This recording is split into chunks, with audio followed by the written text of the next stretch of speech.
Hey there, folks. Welcome to our cozy nook of tales and adventures. Today, like every episode, we're unlocking the doors of imagination to explore new worlds, meet fascinating characters, and experience unique emotions. I promise to take you on an unforgettable journey through the power of words. So get comfy, grab your favorite drink, snuggle into that perfect spot, and get ready to lose yourself in a new story. Leave the outside world behind for a while and dive with me into the depths of storytelling. If you enjoy our content and want to support the channel, consider hitting the subscribe button and giving the video a thumbs up. Now, without further ado, let's dive into today's story. The ancient towers of Vilethorn pierce the twilight sky like obsidian spears, their broken edges silhouetted against the crimson sunset. Below them, a solitary figure made his way through the sprawling ruins, his grey cloak billowing in the wind that whispered secrets of forgotten ages through the crumbling archways. Gandalf paused, leaning upon his staff as he surveyed the desolation around him. He had walked the paths of Middle-earth for millennia, but few places weighed as heavily on his heart as the fallen city of Vilethorn. Once the crown jewel of the Seven Kingdoms, its libraries had housed knowledge from beyond the stars, its gardens had bloomed with flowers whose scents could heal the mind, and its people had lived in harmony with magic itself. Now, only ghosts remained. "We are close," said Eldarion, the young man who walked at Gandalf's side. His features carried the unmistakable mark of the ancient bloodline of the Portal Guardians, eyes that shifted between silver and violet in the fading light, and skin that bore intricate patterns visible only when touched by moonlight. Gandalf nodded, feeling the weight of time pressing down upon him. 3 nights ago, he had awakened from a dreamless sleep to find the seal on his right palm, burning with an intensity he had not felt in 2,000 years. The pattern, 7 interlocking circles arranged around a central void, had flared with violet light, sending tendrils of pain up his arm. That was when he knew the Devourers of Worlds were stirring beyond the veil, testing the boundaries he had established with his own life force when the world was young. The seal was weakening, and with it, the barriers between worlds. "The entrance should be beneath the Temple of 7 Moons," Gandalf said, his voice carrying the weight of ages. "If the old texts are to be believed, the Amethyst Key lies in its deepest chamber." They traversed the ruined city in silence, each lost in thought. For Eldarion, this journey was the culmination of his family's ancient oath, to stand ready should the last of the Astari ever call upon them. For Gandalf, it was perhaps his final quest. The path led them to a circular courtyard dominated by a massive dome, half collapsed and reclaimed by vines that glowed with a faint phosphorescence in the gathering darkness. Runes etched into the stone pulsed with residual magic, recognizing the presence of one who had helped create them. "Stand back," Gandalf instructed, approaching the sealed doorway. Placing his staff against the stone, he closed his eyes and began to speak in a language older than the mountains themselves. The words seemed to bend reality around them, causing the air to shimmer and the ground to tremble. With a sound like the sigh of a dying god, the doorway parted, revealing a spiraling staircase that descended into darkness. "The 7 guilds will have felt that," Eldarion said, glancing nervously at the horizon. "Especially the Shadow Guild. Mirantha has eyes everywhere." At the mention of her name, Gandalf's expression hardened. Memories flooded back unbidden, Mirantha's laughter echoing through the halls of Orthanc, her fingers tracing the constellations on maps of the heavens, her eyes filled with a hunger for knowledge that had eventually consumed her. She had been his greatest student, his closest confidant, and for a brief moment in the endless span of his existence, something more. Now, She led the most dangerous of the 7 arcane guilds he had helped establish centuries ago, each of which had gradually drifted from their original purpose of protecting the realms of men. The news that the Amethyst Key had been located would draw them like moths to flame, each believing they alone were worthy of its power. "Then we must make haste," Gandalf replied, leading the way into the depths. Hours passed as they descended, the staircase seemingly endless. When they finally reached the bottom, they found themselves in a vast chamber whose ceiling was a perfect replica of the night sky, stars twinkling with actual light rather than mere reflection. In the center of the chamber stood a simple pedestal of black marble, and upon it, glowing with an inner light that cast violet shadows across the floor, was the Amethyst Key.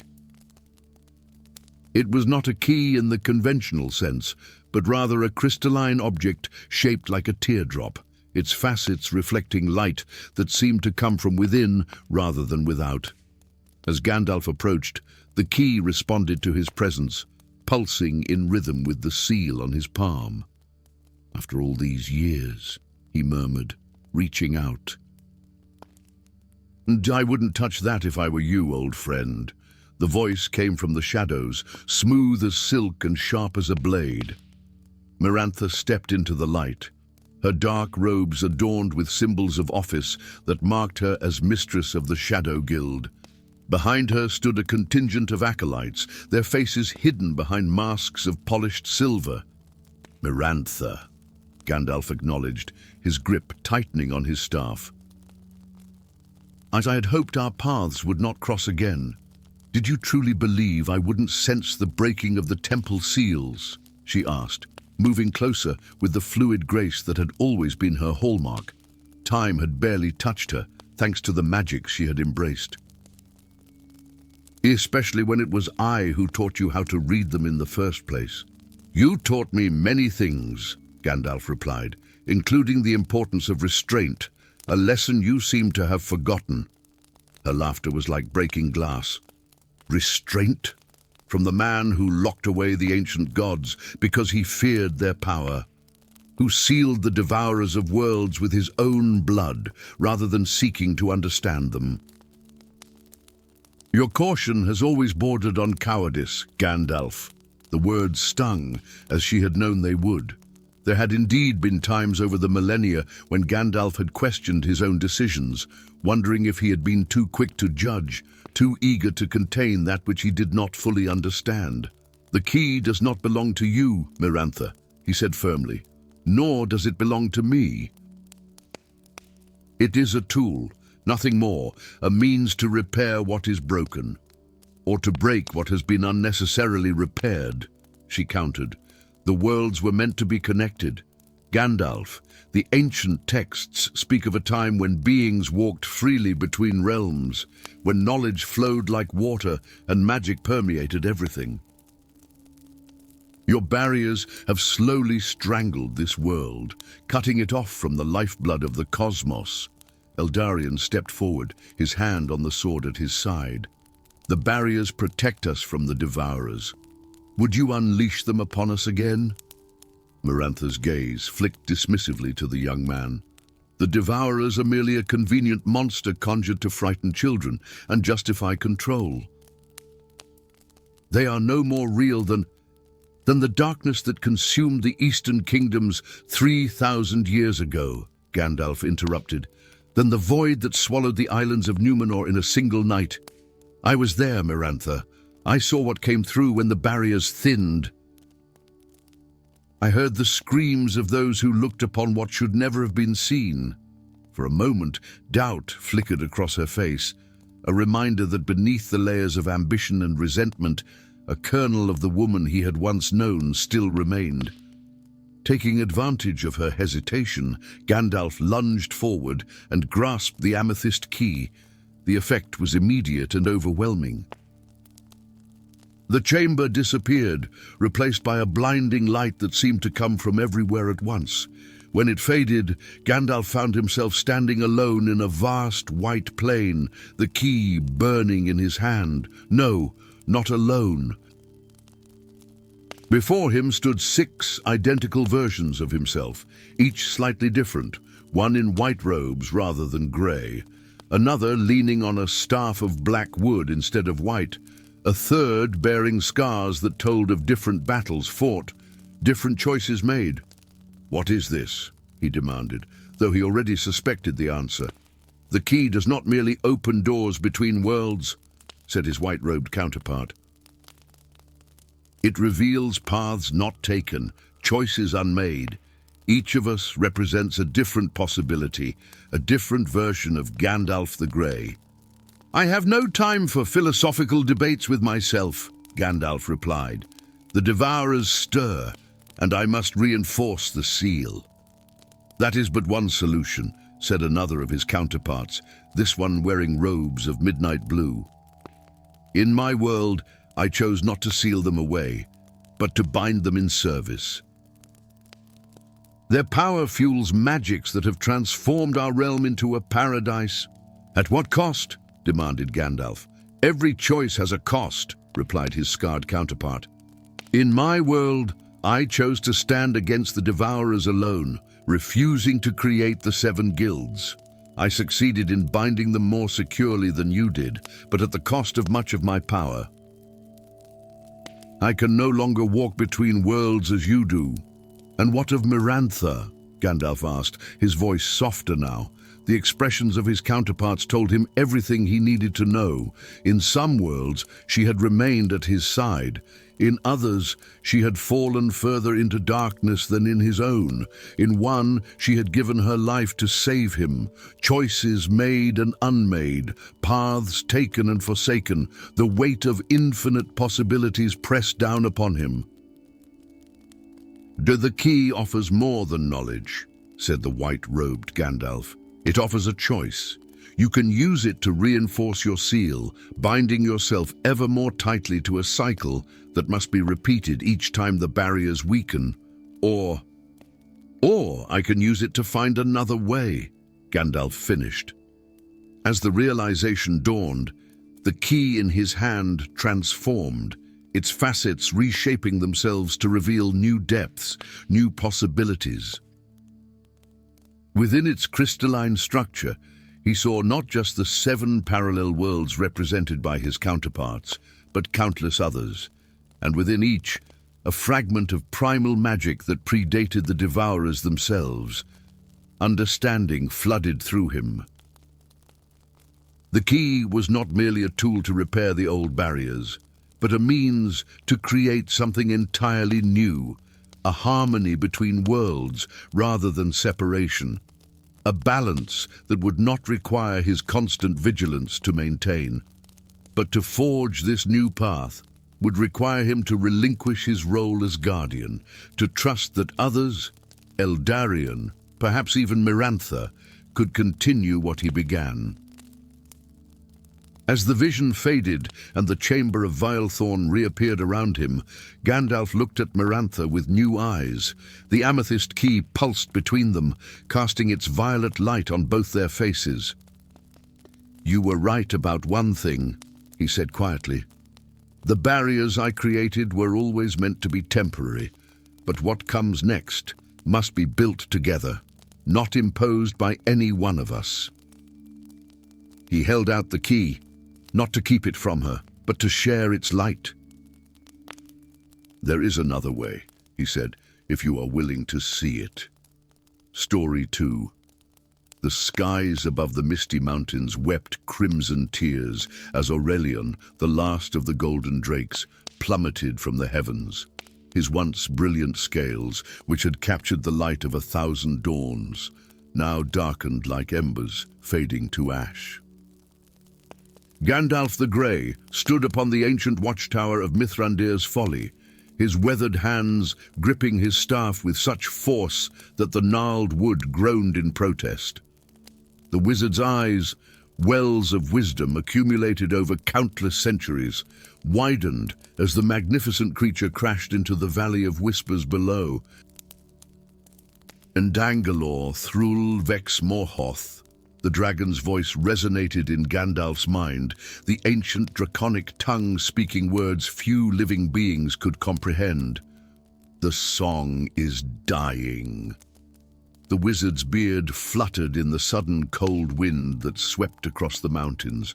Those 4 words carried more dread than any prophecy he had encountered in his long existence. With a swirl of his tattered cloak, he descended the crumbling steps of the watchtower, knowing that the balance of all magic now hung by the thinnest of threads.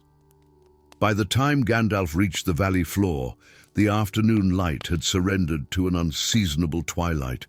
Aurelion's massive form created shadows even in the growing darkness, his labored breathing sending ripples through the tall grass.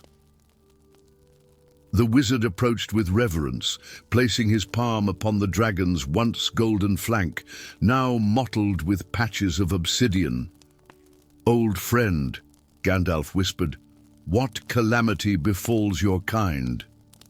The dragon's eye, large as a shield and deep as an ocean, fixed upon the wizard.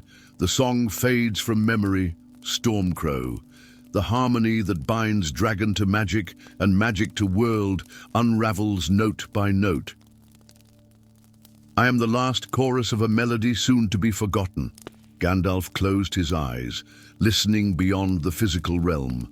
There, in the spaces between heartbeats, he had always heard it, the faint, ethereal music that was the foundation of all enchantment, the song of creation, old as time itself. Now, where once flowed a river of harmonic power, only the barest trickle remained. "How long?" Gandalf asked, though he feared the answer.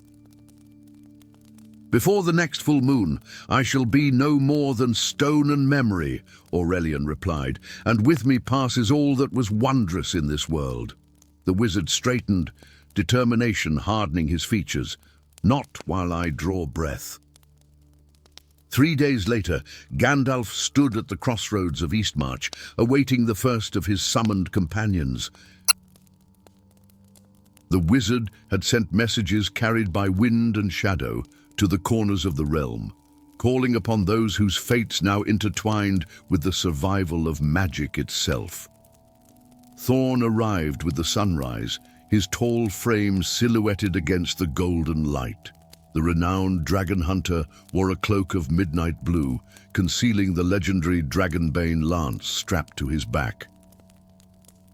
His face, handsome but marred by a scar running from temple to jaw, betrayed no emotion as he approached. "You have peculiar friends for a wizard," he said in greeting, "and you have an unusual summons for a dragon hunter," Gandalf replied, offering his pipe. "I ask you to save that which you have sworn to destroy." Thorn declined the pipe with a slight gesture. "You speak of rumors and whispers. They say that dragons sicken, that magic bleeds from the world like water from a punctured skin." "Not rumors, but truth," came a melodic voice from the eastern path.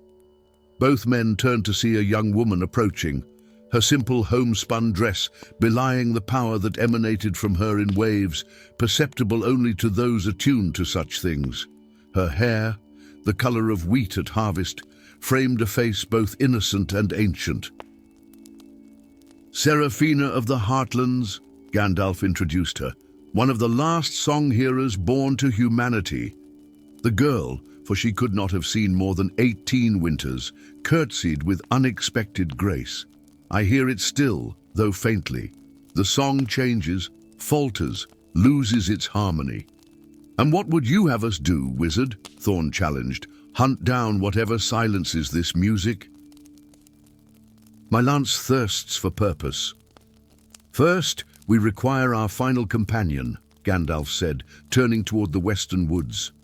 From between ancient oaks emerged a figure that caused Thorn's hand to instinctively move toward his weapon. The newcomer appeared human, yet something in his fluid movement and amber eyes spoke of otherness. His midnight hair contained streaks of gold that seemed to shift in the dappled sunlight. "This is Calarax," Gandalf said softly. Thorn's eyes narrowed. A dragon in man's flesh. You keep dangerous company, wizard. Calarax's lips curled into a smile that revealed teeth too sharp for comfort. And you carry a weapon that has slain many of my kin, hunter. Yet here we stand, bound by necessity rather than choice. Calarax cannot return to his true form, Gandalf explained. As the song fades, so too does the magic that allows his transformation. He is trapped between worlds, neither fully dragon nor fully human. A fitting metaphor for our time, Seraphina observed, her eyes distant as though listening to music only she could hear. Gandalf struck his staff against the ground, commanding attention. We seek the bone harp, crafted from the ribs of the first dragon. Legend holds it can restore the song when played by one who understands its power. The bone harp is a myth, Thorn scoffed, as were dragons, to those who had never seen one, Calarax countered. It lies within the heart of the draconic dynasties, Gandalf continued, now fallen to ruin in the desolation of Asgaroth. We must retrieve it before the next full moon, or all magic, including that which sustains life itself, will fade forever. The journey to the desolation took them through lands once verdant and alive with magic, now growing dim and ordinary. Forests that had once whispered secrets now stood silent. Streams that had flowed with healing properties now offered only common water. Even the stars seemed less brilliant, as though the heavens themselves mourned what was being lost. On the seventh night, as they made camp in the shadow of Mount Krelizar, Seraphina suddenly gasped, her hands flying to her ears. The song changed, she whispered, tears streaming down her face. Another note gone forever.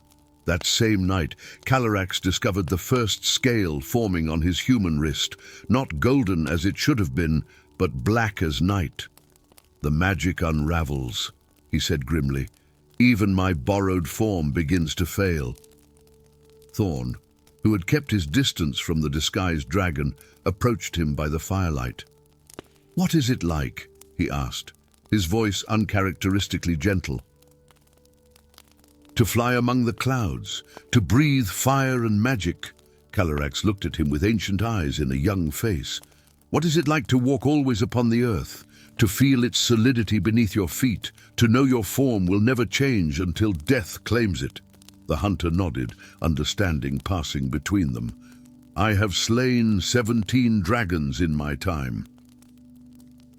Each one diminished the world in ways I never understood until now. And each death weakened the song, Gandalf added, joining them, though none knew it then. The wizard gazed into the fire, his eyes reflecting flames that seemed to take the shape of worlds being born and dying. Dragons are not merely creatures of this world, they are living embodiments of primordial magic, anchors that bind enchantment to reality. As they perish, so too does the fabric that weaves wonder into our existence. The desolation of Asgaroth stretched before them, a landscape of broken towers and skeletal remains of creatures too massive to comprehend. Dragon skulls larger than cottages lay half-buried in ash and dust. Once magnificent Ares stood as jagged ruins against the colorless sky. Would be the greatest of the dragon kingdoms, Calarax murmured, additional scales now visible on his neck and cheeks. My ancestors ruled here when the world was young. They traversed the graveyard of draconic glory, following Gandalf's unwavering stride toward a structure at the heart of the devastation, a cathedral-like building whose spires resembled claws reaching for a heaven that had abandoned them. The Chamber of Resonance, the wizard explained. Near where the first dragons taught their hatchlings to sing the world into greater beauty. Inside, the vaulted ceiling soared hundreds of feet above, adorned with mosaics depicting dragons in flight, breathing not fire, but streams of pure light that transformed barren landscapes into paradise. At the chamber's center stood a dais, and upon it, gleaming in the dim light that filtered through broken windows, was the bone harp. Its frame, curved like the ribs of some enormous beast, shimmered with an inner light that defied the gloom. Strings of an unknown material, thin as spider silk but strong as mithril, awaited fingers worthy enough to pluck them. "It's real," Thorn breathed, awe replacing skepticism. Gandalf approached the instrument with reverence, but as he reached for it, a shadow detached itself from the wall. A figure in flowing robes, the color of dried blood. "And de Morkendor," Gandalf growled. "I might have known you'd be here." The sorcerer's face, hidden beneath a deep hood, revealed only a cruel smile. "Did you think you alone would sense the fading of magic, old friend? Did you think you alone would seek its remedy? You do not seek to save magic, but to control what remains," Gandalf accused. "A world with less magic means more power for those who can still command it," Morkendor replied. "Or why restore abundance when scarcity makes one a god?" What followed was a battle not of physical might, but of will and arcane mastery.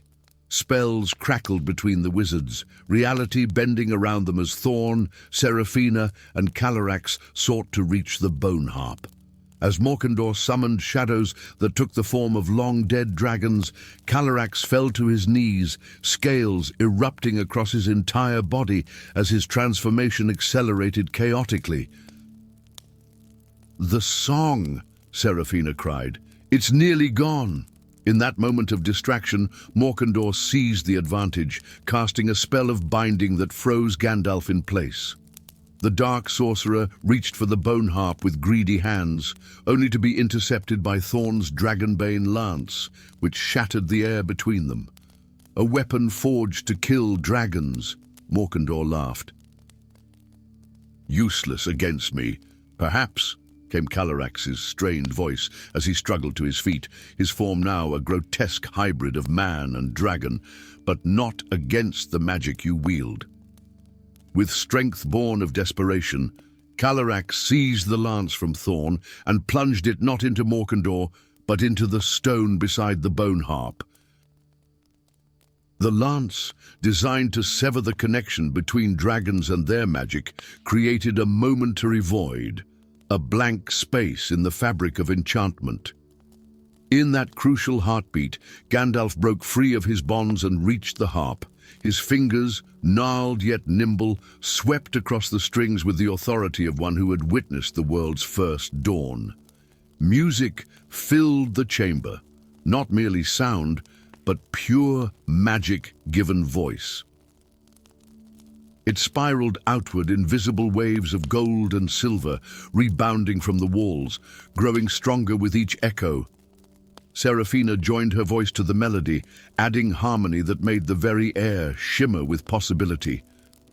Morkendor screamed as the music penetrated his defenses, lifting him from the ground and dissolving his physical form into motes of darkness that scattered like ash.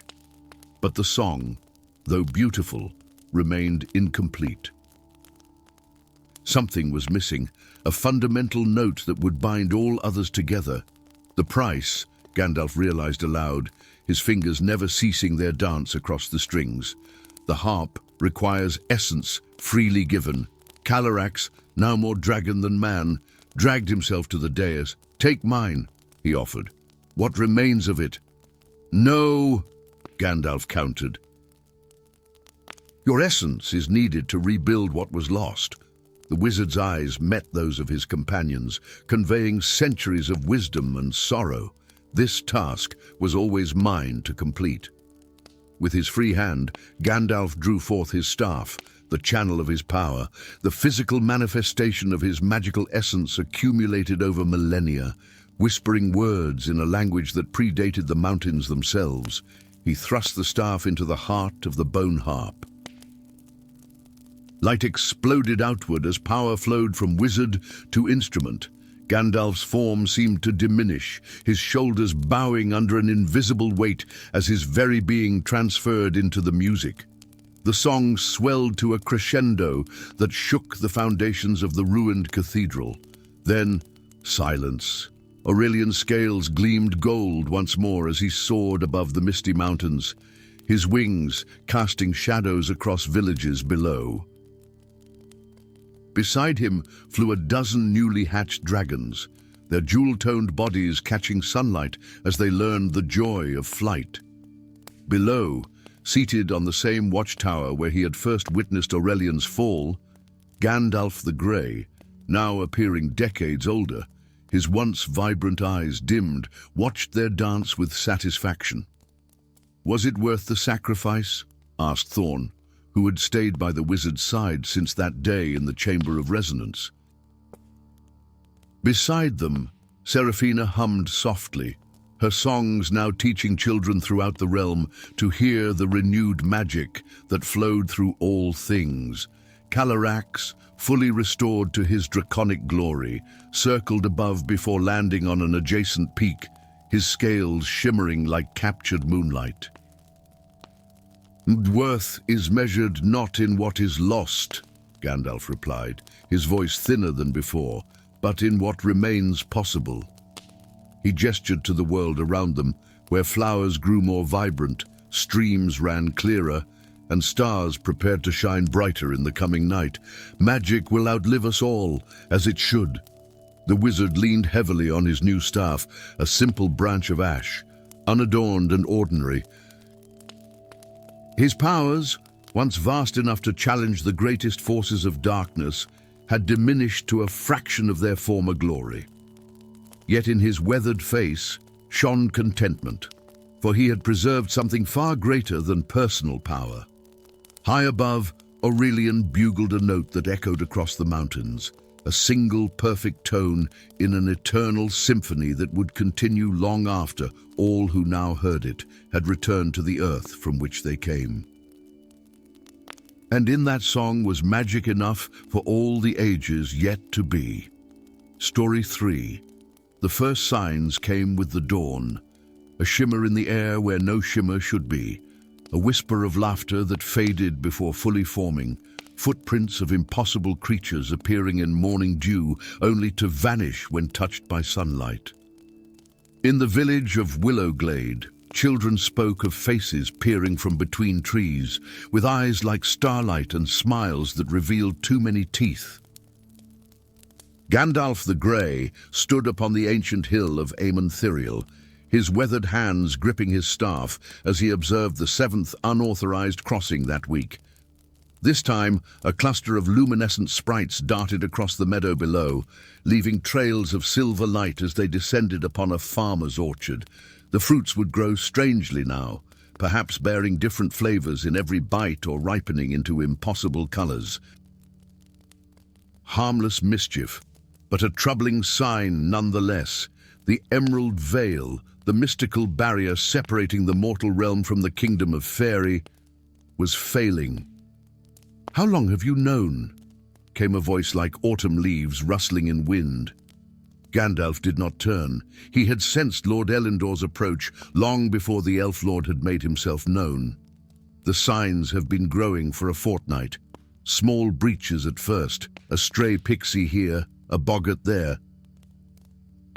"Now this," he gestured toward the sprites, who had begun an elaborate dance around the largest apple tree. "The Council of Worlds convenes at moonrise," Elendor said, his ageless face betraying the faintest hint of concern. "They request your presence, Guardian." Gandalf's bushy eyebrows furrowed. The council had not assembled in over 5 centuries, not since the Pact of 7 Seals had been renewed.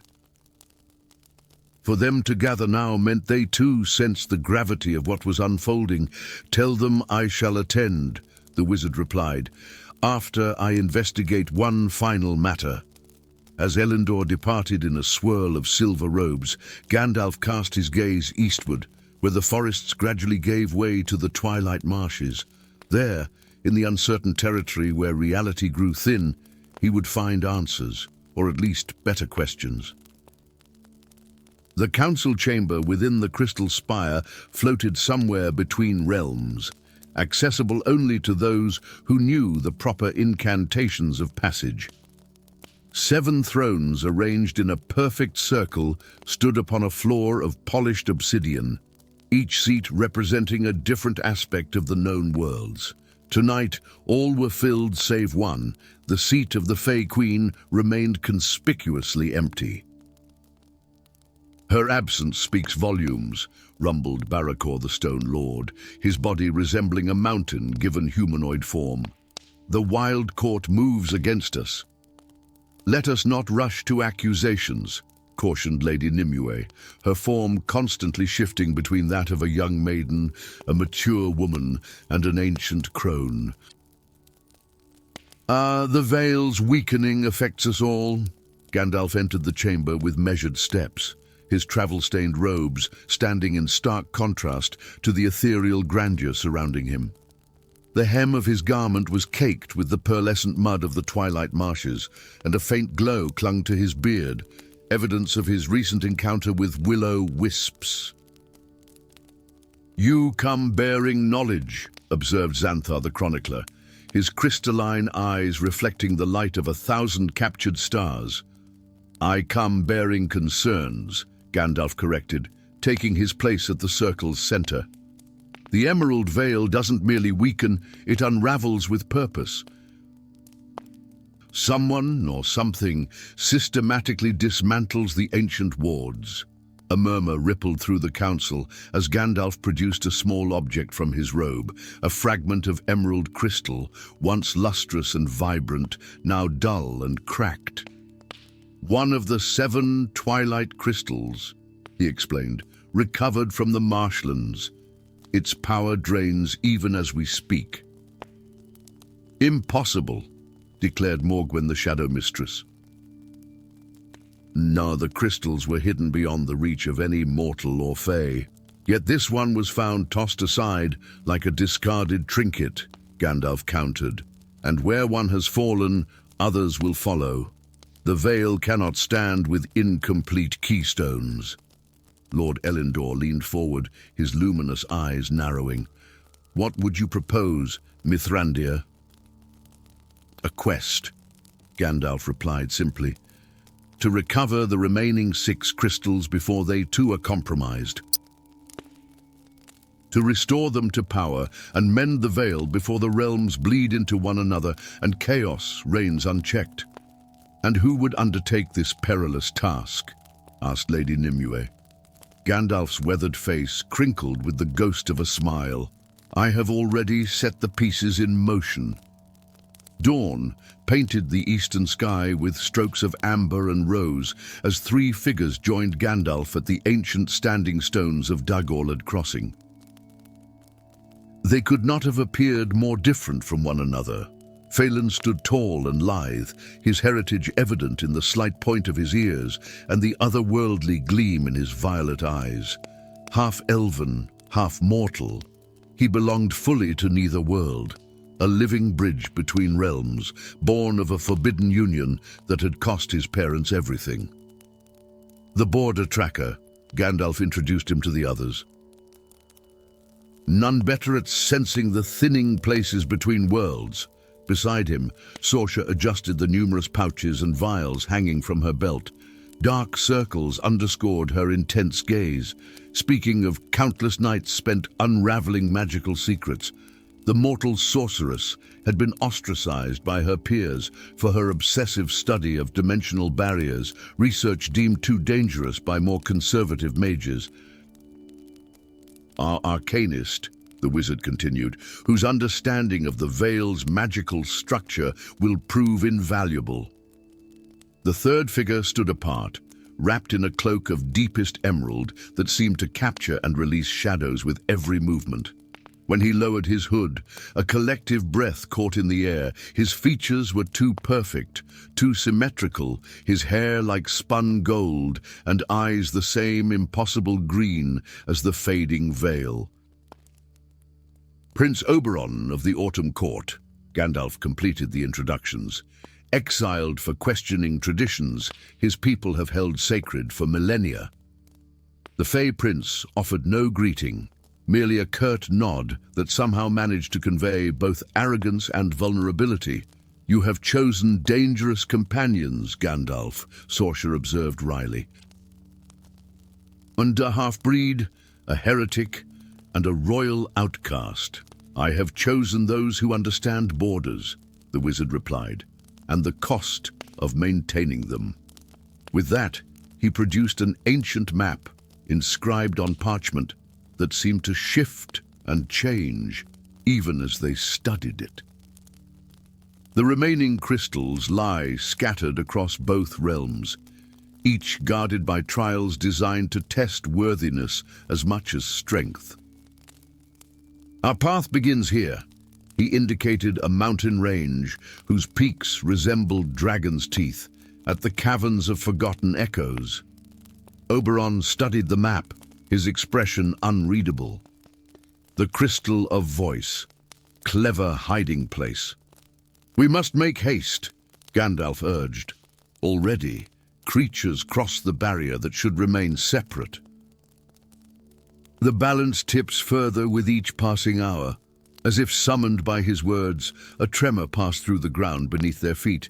In the distance, a flock of birds erupted from the treetops, except they were not birds at all, but tiny humanoid figures with gossamer wings and razor-sharp teeth. Tooth fairies, Oberon identified them grimly. Hunters of the wild court. "They should not be able to manifest so fully in your realm." Phelan knocked an arrow to his bow with fluid grace. "Then let us remind them of their place." The skirmish was brief but fierce, the air filled with the chittering cries of the fey creatures as they darted and swooped. Gandalf's staff blazed with white fire. Sorcha wove complex patterns that trapped several fairies in bubbles of suspended time, and Oberon commanded the very shadows to rise and ensnare his kin. Phelan's arrows flew true, dissolving the creatures into puffs of glittering dust upon impact. When stillness returned, Oberon knelt to examine the remnants. "They did not come for us," he realized aloud. "They flee from something in my realm. All the more reason to proceed," Gandalf declared, leaning more heavily on his staff than before. "Come, the caverns await." Days blended into weeks as the company journeyed across landscapes that grew increasingly surreal. They traversed forests where trees whispered forgotten names, crossed rivers whose waters flowed both forward and backward simultaneously, and navigated mountain passes where gravity itself seemed negotiable. With each crystal they recovered, voice from the caverns, dream from the slumbering glade, heart from the crimson temple, the barriers between worlds grew more permeable. Strange encounters became commonplace. Merchants who transformed into ravens when startled, children playing games with rules that changed the color of the sky, villages that appeared only at twilight and vanished with the full light of day. The mortal realm slowly took on the capricious nature of fairy, while reports from Oberon's contacts suggested that the Fey Kingdom experienced an equal influx of mortal rationality and permanence. It was during their quest for the fourth crystal, mind, hidden within the labyrinth of reflections, that they encountered their most formidable obstacle yet, the Archimage Morazeth.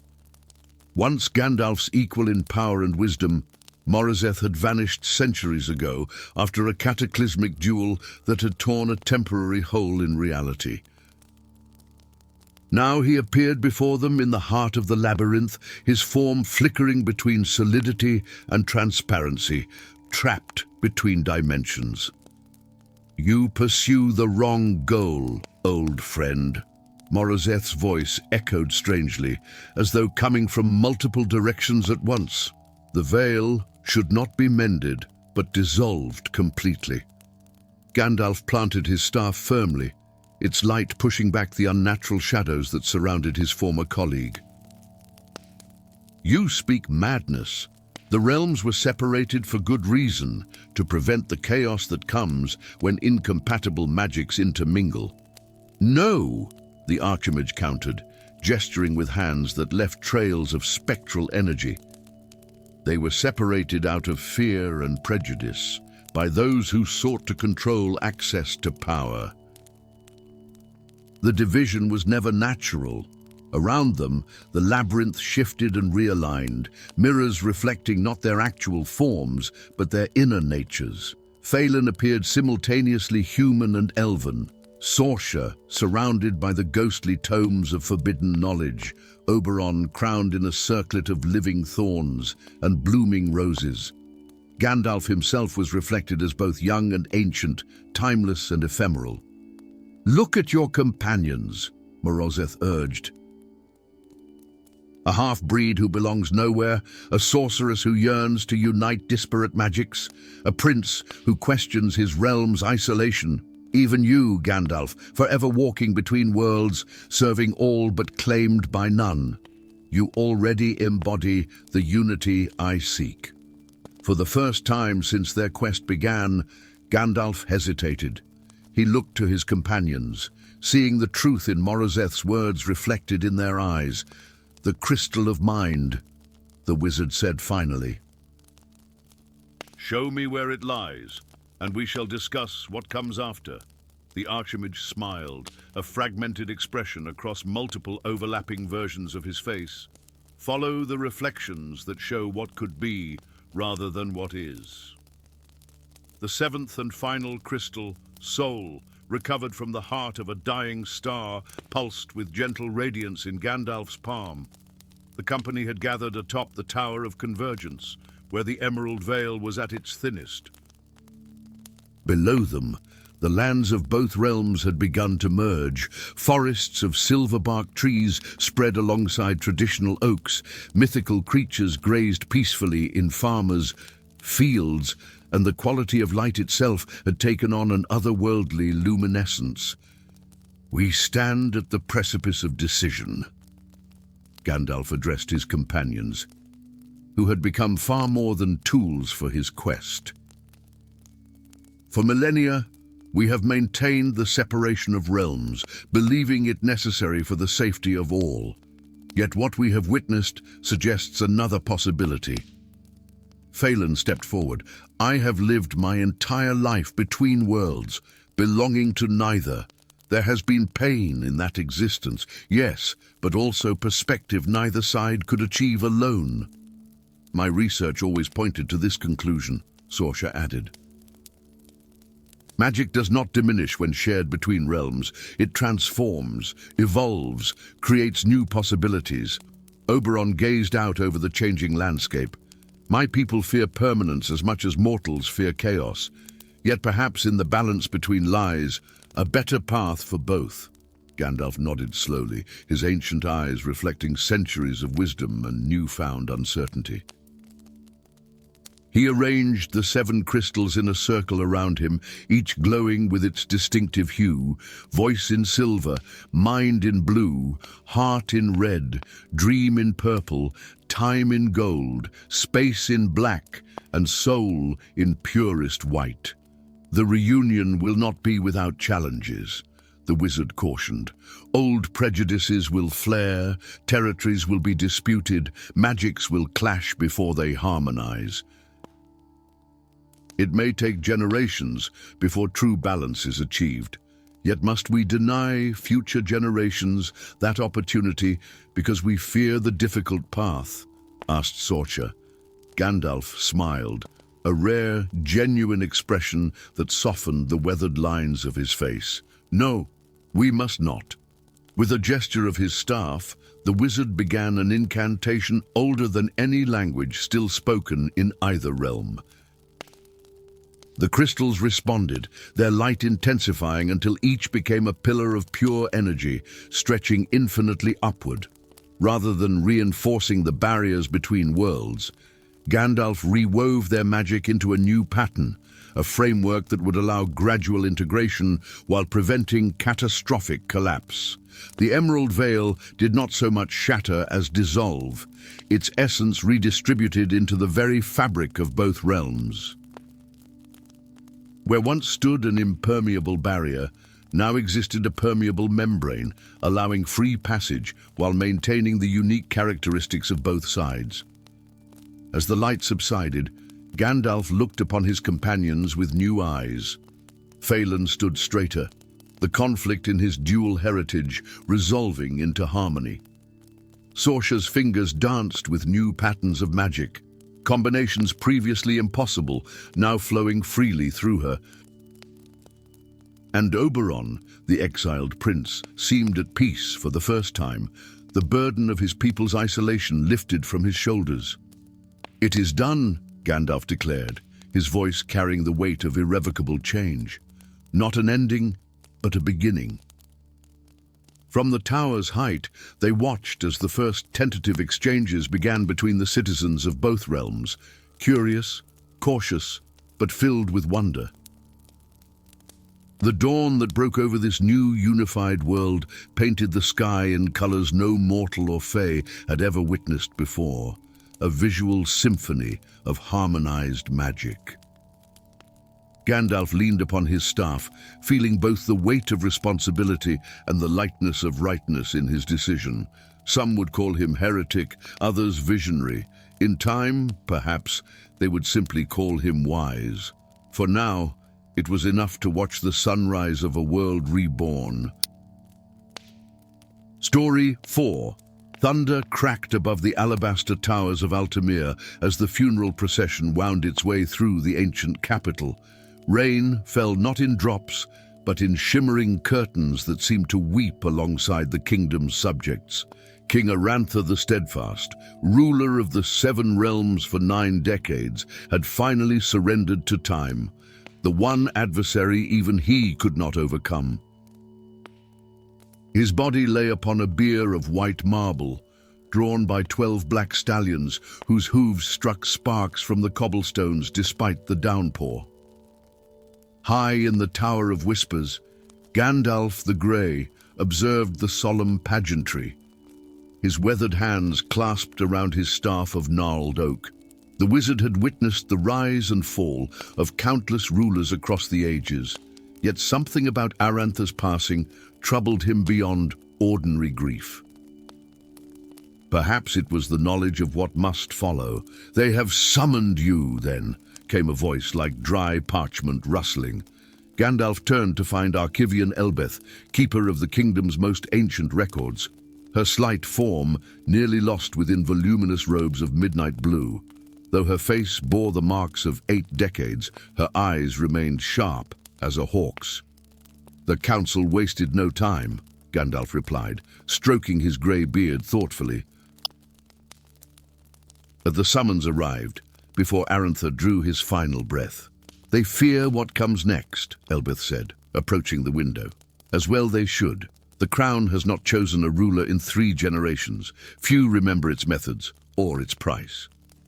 Below, the procession had reached the royal sepulchre, where Arantha would join his ancestors in eternal slumber. With his passing, tradition demanded that the crown of 1,000 spells, that mystical diadem forged in the First Age from metals unknown to modern smiths, would choose his successor from among worthy candidates. "I was there, you know," Gandalf mused, "when the crown was forged. I watched as each spell was woven into its metalwork, as each gem was imbued with its trial. Even then, I wondered if we had created something too powerful to control. And now you return as its custodian," Elbeth observed, "the summoner of trials, the mediator of succession."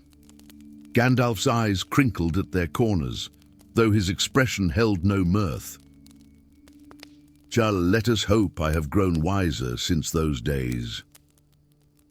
3 days later, Gandalf stood in the Chamber of Ascension, a circular hall of polished marble whose domed ceiling depicted the creation of Altamir in dazzling mosaics.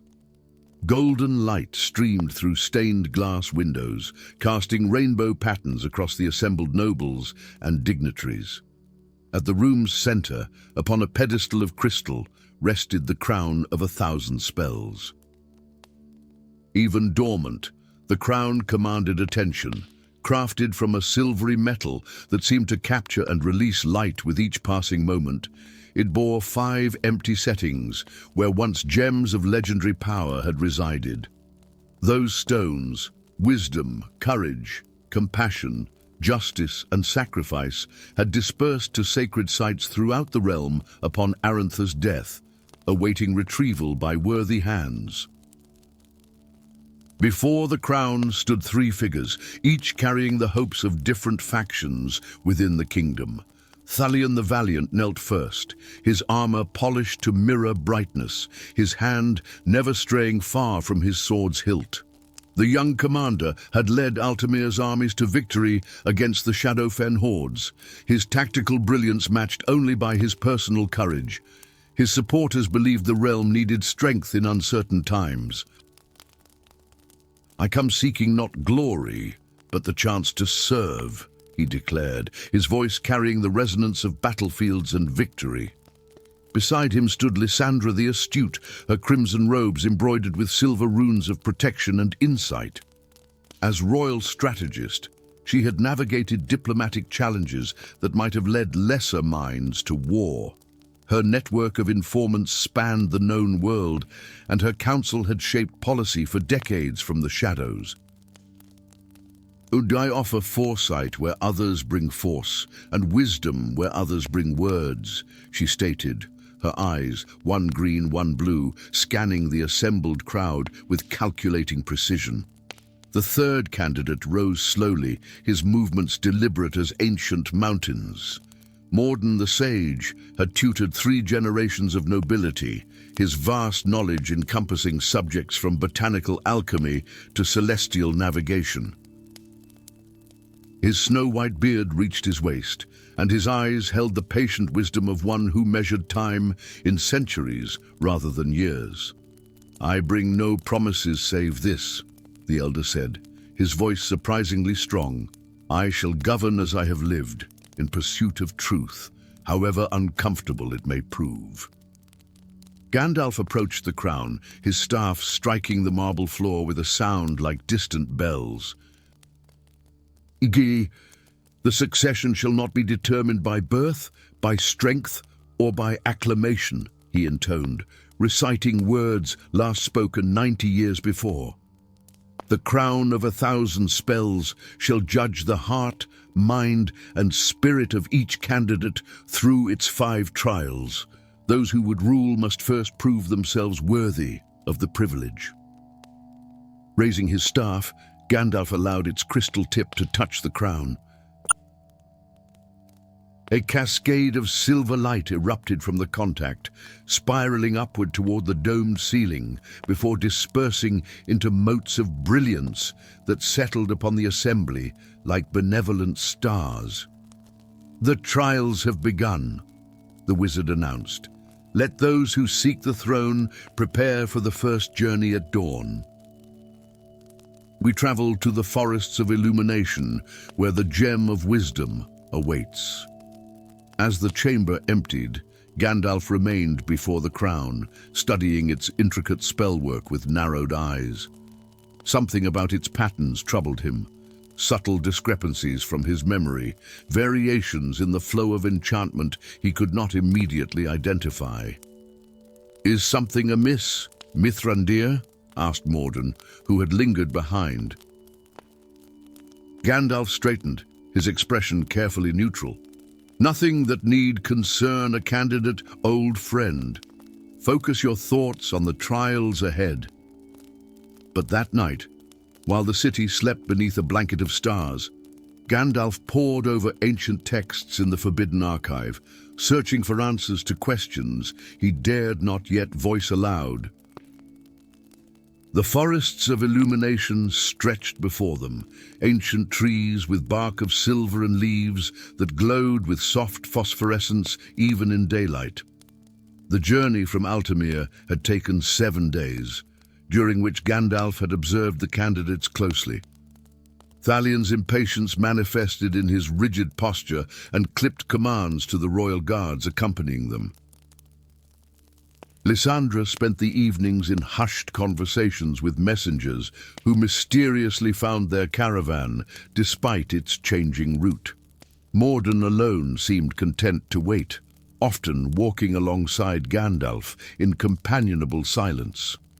"We enter sacred ground," Gandalf announced as they reached the forest's edge. "Here, only those seeking the crown may proceed." He turned to the royal guards. "Oh, you shall await our return." The forest closed around them like an embrace, paths appearing and disappearing with disconcerting fluidity. Light filtered through the canopy in shifting patterns that resembled written language one moment and star charts the next. "The forest reads intentions," Gandalf explained as they walked. "It responds to thoughts as much as footsteps." "Then we must think carefully," Lysandra mused, her mismatched eyes cataloguing every detail of their surroundings. Deeper they ventured until they reached a clearing where a single tree stood taller than all others.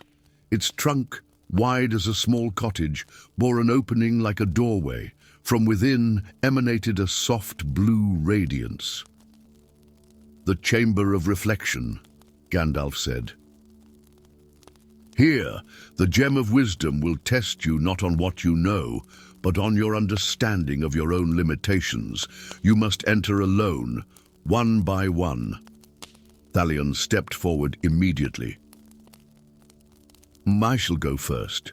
Inside the hollow tree, he found himself surrounded by mirrors that reflected not his physical form, but moments from his past, battles where his decisions had cost lives, victories achieved through sacrifice, moments of doubt hidden beneath a commander's confident exterior. For nearly an hour he remained within, emerging eventually with sweat beading his brow, but determination hardening his jawline.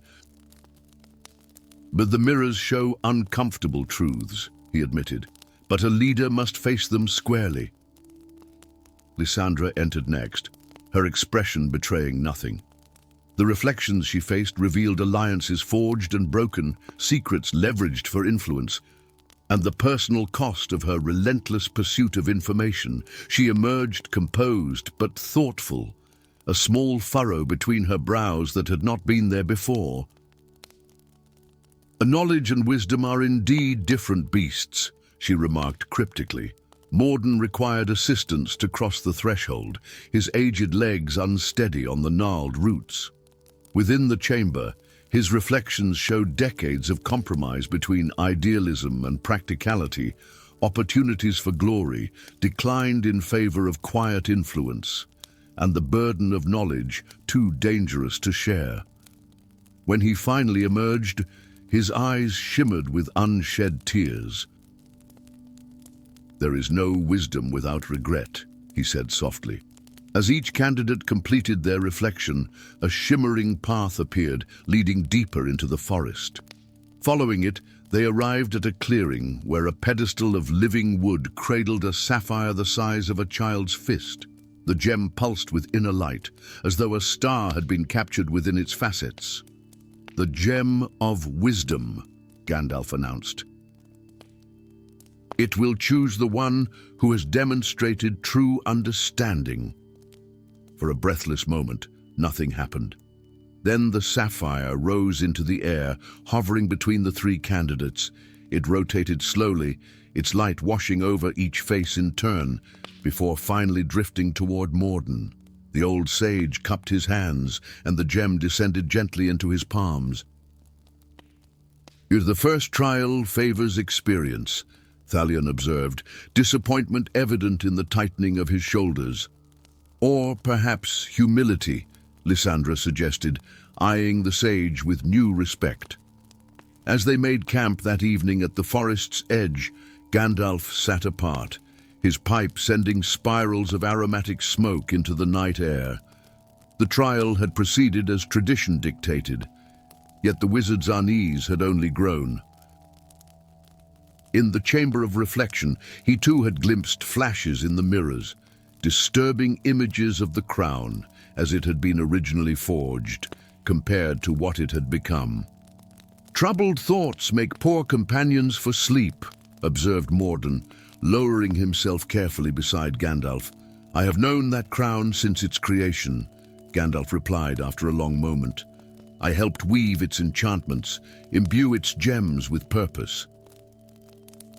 "And yet, it has changed," Morden finished for him. "As all things must with time." Gandalf's piercing gaze settled on the sage. "Some changes come from natural evolution, others from deliberate interference." Morden nodded slowly. "And you suspect the latter?" "4 trials remain," Gandalf said, neither confirming nor denying the assertion. "The Caverns of Valor for courage, the Abbey of Mercy for compassion, the Floating Spires for justice, and finally, the Altar of Giving for sacrifice." "And if the crown has indeed been altered, what then?" The wizard tapped his pipe against a stone, extinguishing its glow. "That, my old friend, depends on what manner of alteration we discover." 3 trials later, the balance had shifted. Thalion had claimed the Ruby of Courage after facing a manifestation of his deepest fears in the Caverns of Valor. Lysandra had surprised all by earning the Emerald of Compassion at the Abbey of Mercy, where she had sacrificed a cherished secret to save a stranger.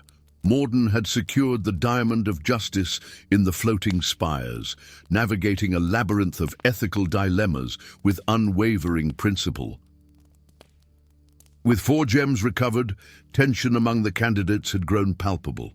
The final gem, the Amethyst of Sacrifice, would determine which of them would wear the crown of 1,000 spells. Yet as their party approached the Altar of Giving, a forbidding stone circle atop a windswept mountain, Gandalf's expression had grown increasingly troubled. Night had fallen by the time they reached the altar, its ancient stones gleaming like bones beneath a moon, swollen to fullness. At the circle's center stood a plinth of black marble, upon which rested the final gem, a perfect amethyst that captured the moonlight and transformed it into something both beautiful and terrible. "The gem of sacrifice," Gandalf intoned, "requires precisely what its name suggests. Each candidate must offer something of true value, not an object or a promise, but a piece of themselves they can never reclaim." As the candidates contemplated this final challenge, Gandalf paced the circle's perimeter, his fingers tracing symbols carved into the stones. His search had yielded disturbing answers in ancient texts, evidence of subtle corruption introduced into the crown's enchantments over centuries. Small changes, nearly imperceptible individually, that together had shifted its purpose from selecting the most worthy ruler to choosing the most malleable vessel. "I cannot in good conscience allow this final trial to proceed as tradition dictates," Gandalf announced abruptly, turning to face the startled candidates. "What is the meaning of this?" demanded Thalion, hand instinctively moving to his sword. "The crown has been corrupted," the wizard explained, his voice heavy with the weight of unwelcome revelation. "Not destroyed or obviously damaged, but subtly altered over many generations. It no longer seeks the worthiest ruler, but the one most susceptible to external guidance." Lysandra's calculating gaze sharpened. "Guidance from whom?" "That remains unclear," Gandalf admitted. "But I suspect forces that find it more convenient to influence a single ruler than to navigate the complexities of legitimate governance." Morden sighed deeply, the sound carrying the resignation of one who had suspected such a truth, but hoped to be mistaken. "What would you have us do, then? Abandon the succession, leave Altamir without leadership?" Gandalf approached the altar, his staff glowing with increasing intensity. "I propose a final trial of my own devising, one that honors the crown's original purpose while bypassing its corruption." With a gesture both elegant and powerful, the wizard summoned the 4 gems already recovered. They rose from the pouches of their respective winners, hovering in a circle around the amethyst at the altar's center. The true test of leadership has never been about power gained, but power relinquished, Gandalf declared. Are not about ruling others, but serving them. So I ask you this: which among you would be willing to abandon your claim to the throne if doing so would best serve Altamir? Silence fell over the mountaintop, heavy as a physical presence.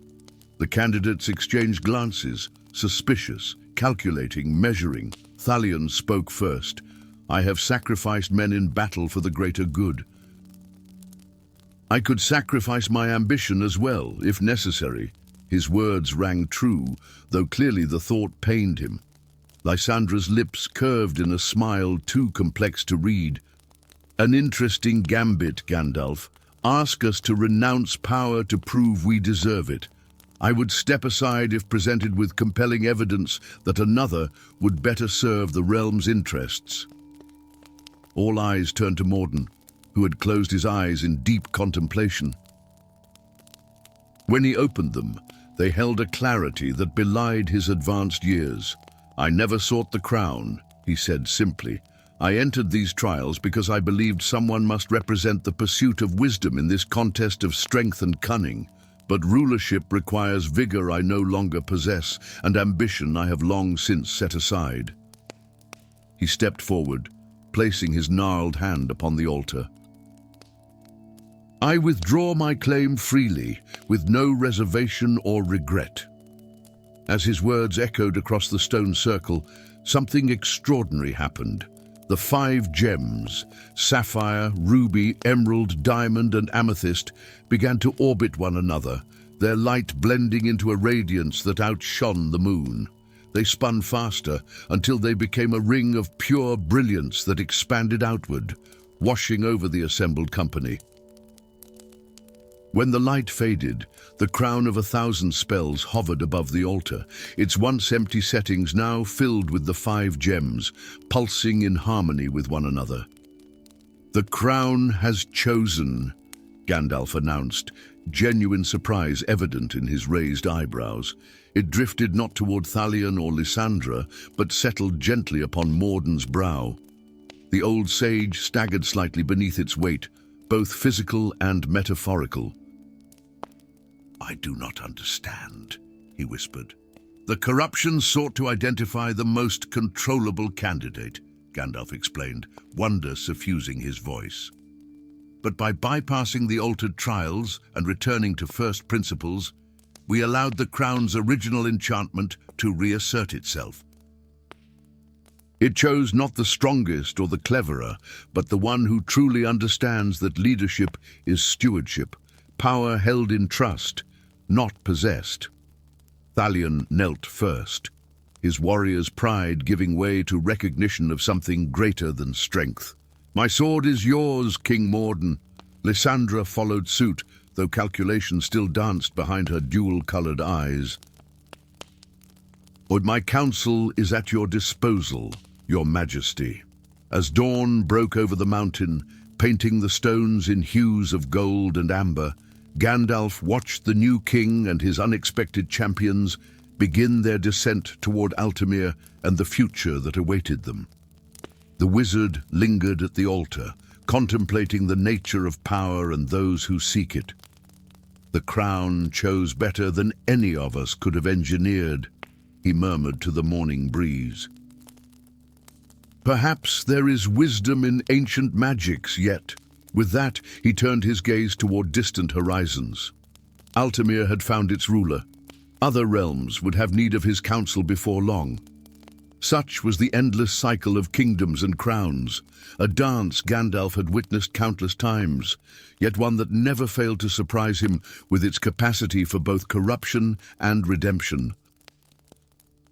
The wind caught his grey robes as he departed, lending him the momentary appearance of a storm cloud drifting purposefully toward new lands and challenges yet unknown. Story 5. In the crystalline spires of Chronosia, where time had flowed like honey for 1,000 years, the great clock in the alabaster tower struck 13. The sound reverberated through the city's winding streets and across the shimmering lake of reflection, shattering the pre-dawn stillness like glass. Citizens roused from their slumber, exchanging bewildered glances as the impossible hour echoed. In the grand plaza, merchants setting up their stalls froze as the waters in the Fountain of Ages began flowing upward, defying gravity's ancient law. Children pointed in wonder and fear as fallen autumn leaves rose from the cobblestones to reattach themselves to branches, and candles that had burned through the night grew taller rather than shorter. Gandalf the Grey felt the disturbance like a discordant note in a once familiar melody. His staff, which had been leaning innocuously against the wall of his chamber in the Scholars' Quarter, suddenly vibrated with such intensity that it clattered to the floor, its crystal tip emitting pulses of silver light in a syncopated rhythm that matched no natural heartbeat. The wizard set aside the ancient text he had been studying and pressed his weathered palm against the tower's stone wall. Beneath his touch, the very molecules seemed to quiver with uncertainty, as if the stones themselves could no longer remember whether they should be solid or liquid, present or past. "So it begins," he murmured, his eyes reflecting a knowledge far older than his apparent years. Time unspools. Within the hour, reports flooded in from across the Seven Kingdoms. In Valandor, children awoke with memories of lives they had never lived. In the mountain fortress of Carak-Dûm, dwarven metalsmiths watched in astonishment as forged weapons reverted to raw ore. In the enchanted forest of Elendel, ancient trees shed their bark to reveal saplings beneath, while elsewhere dead wood sprouted fresh green shoots. But it was in the temporal archives of Chronosia where the most disturbing phenomenon manifested. Every clock, from the grand astronomical timepiece that tracked the dance of celestial bodies to the smallest pocket watches, began moving their hands counterclockwise.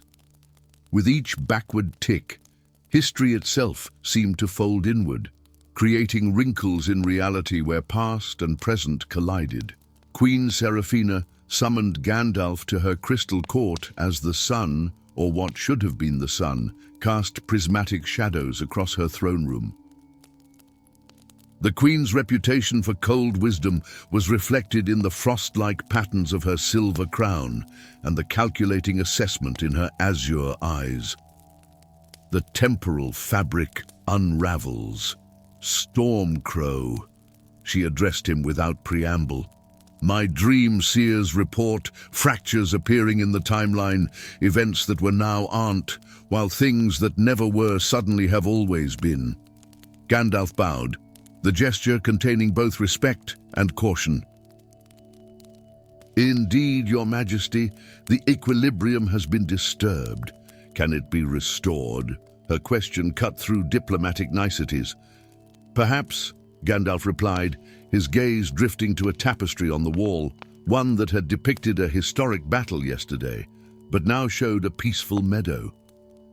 "But first I must understand what has caused this disruption." The Queen's fingers tightened almost imperceptibly on her scepter. "The master clock," she said, her voice dropping to just above a whisper. "It must be found." Gandalf's bushy eyebrows rose fractionally, the only indication of his surprise that Seraphina knew of the ancient artifact. "The master clock was hidden ages ago in the Amber Caverns, sealed with enchantments meant to last until the end of days." "Evidently," the Queen replied dryly. "Those days have arrived sooner than anticipated." As Gandalf departed the palace, cracks like fine spiderwebs began appearing in the marble steps beneath his feet. Not physical fractures, but temporal ones, where different versions of the same stone existed simultaneously. The wizard moved with deliberate steps, careful not to fall through gaps in reality that might send him cascading through shards of broken time. His first destination was not the Amber Caverns, but the Tower of Disgrace on the city's western edge. There, in a chamber at the top of the spiraling staircase, he found Kyle, once the Queen's most trusted knight, now a disgraced warrior who spent his days charting the strange patterns that appeared in the cracks spreading across the kingdom's architecture. "You see them too," Kyle stated rather than asked as Gandalf entered. The former knight's once resplendent armor had been replaced by simple leathers. Though he still moved with the fluid grace of a master swordsman, his chamber walls were covered with intricate drawings of fractal patterns. "The temporal fissures," Gandalf confirmed. "You've been mapping them." Kyle nodded, running a hand through his silver-streaked dark hair.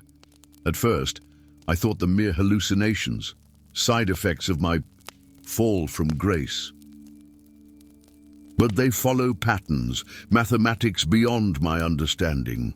Gandalf studied the drawings. "Not hallucinations, but glimpses of time's skeleton. You can see the framework that holds reality together, a rare gift or perhaps a curse.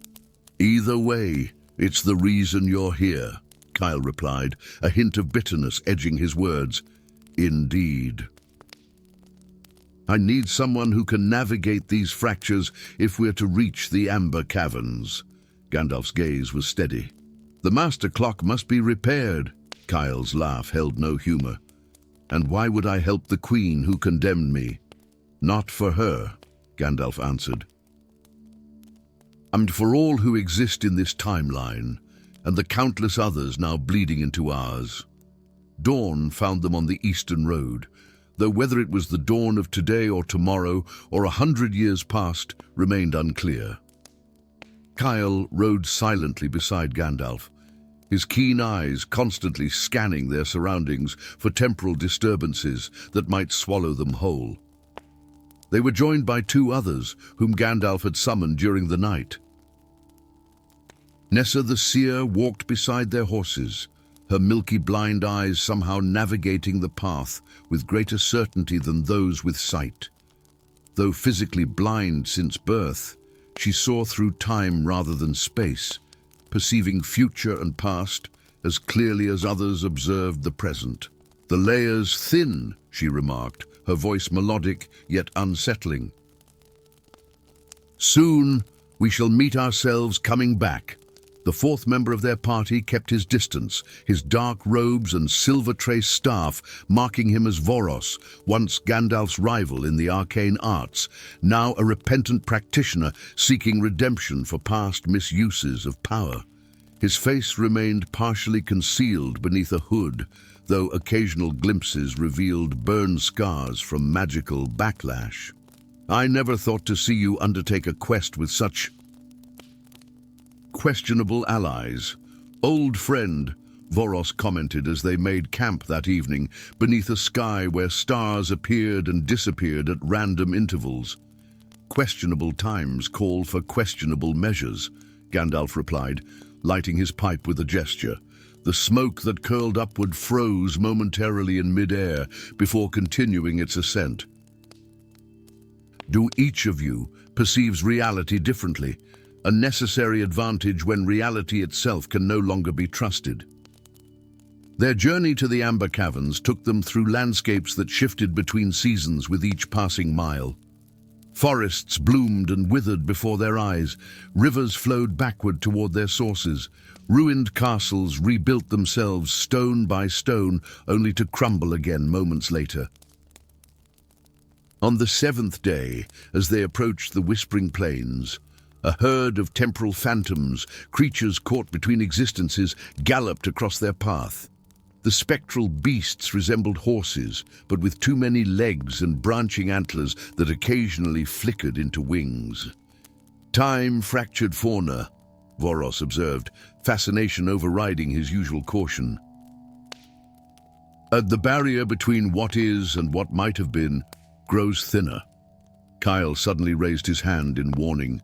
Before them stretched a chasm, invisible to most eyes, a rent in the fabric of reality that revealed the swirling chaos of untethered moments. "We cannot cross here," he declared. "The temporal fissure runs too deep." Nessa approached the edge without hesitation, her unseeing eyes fixed on something beyond ordinary perception. "Not a fissure," she corrected, "but a confluence. All possible paths converge at this point." She extended her hand into the apparent emptiness, and ripples spread outward as if she had disturbed the surface of a pond. "I can guide us through." With Nessa leading, they navigated the invisible labyrinth of time streams, each step potentially leading them centuries forward or backward. Gandalf felt the weight of ages pressing against him, the accumulated wisdom and regret of countless potential versions of himself. They emerged on the other side as the sun set, though whether it was the same day or the same year remained uncertain. Before them loomed the Amber Mountains, their peaks glowing with the translucent honey gold that gave them their name. The caverns lie within," Gandalf said, his voice carrying the weariness of their impossible journey, "and within them, the Master Clock." The amber caverns breathed ancient magic. Stalactites of fossilized resin hung from vaulted ceilings, each containing perfectly preserved moments from ages past. Insects, small creatures, even fragments of spells captured mid-cast.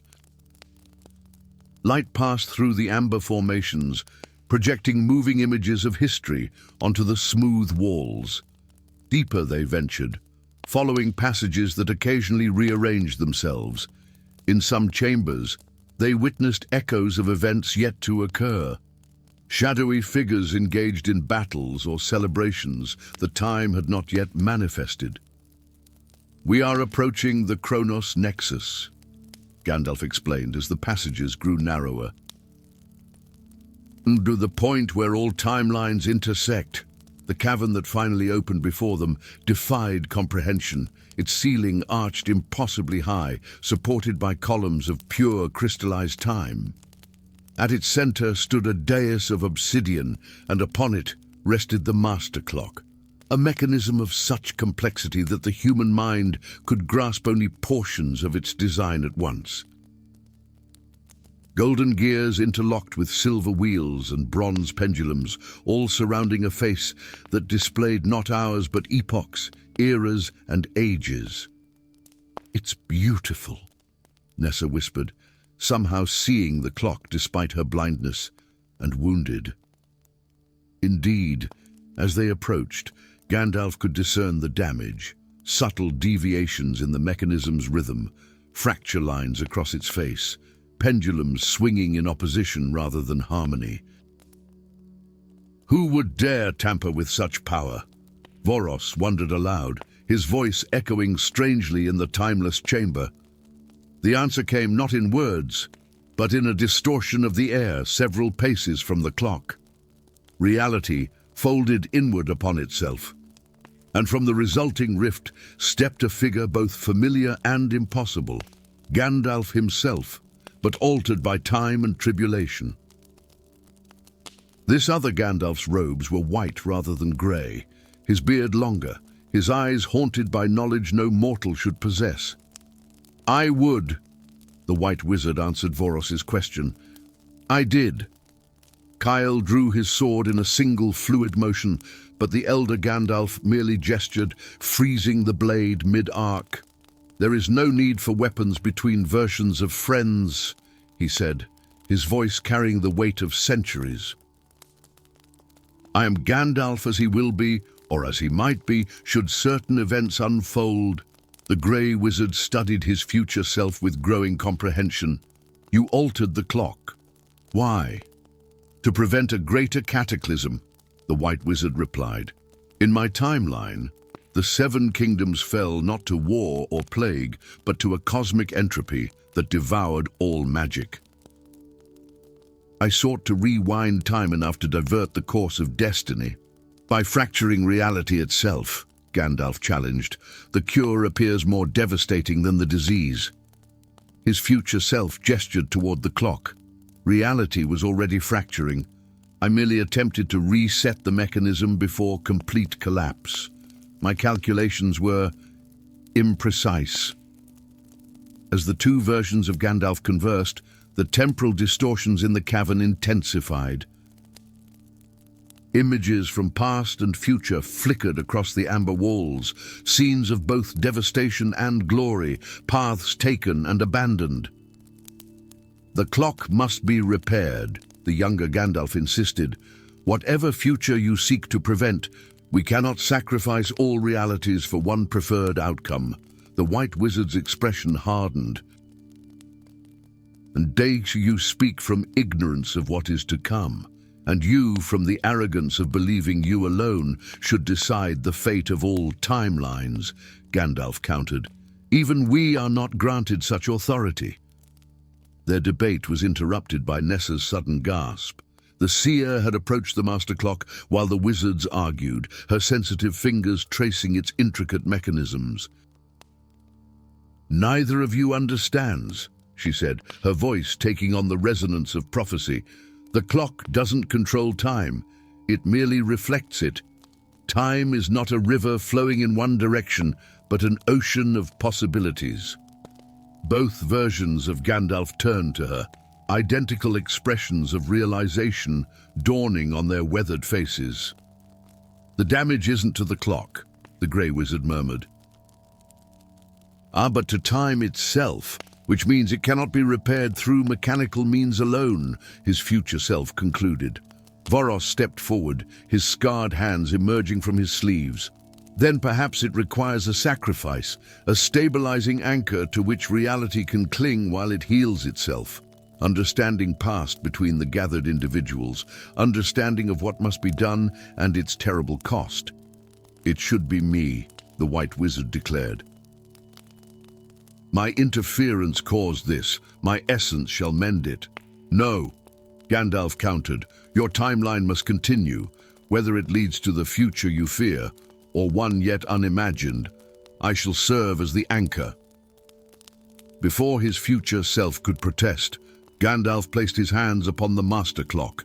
Ancient magic surged through him, raw, untamed temporal energy seeking form and purpose.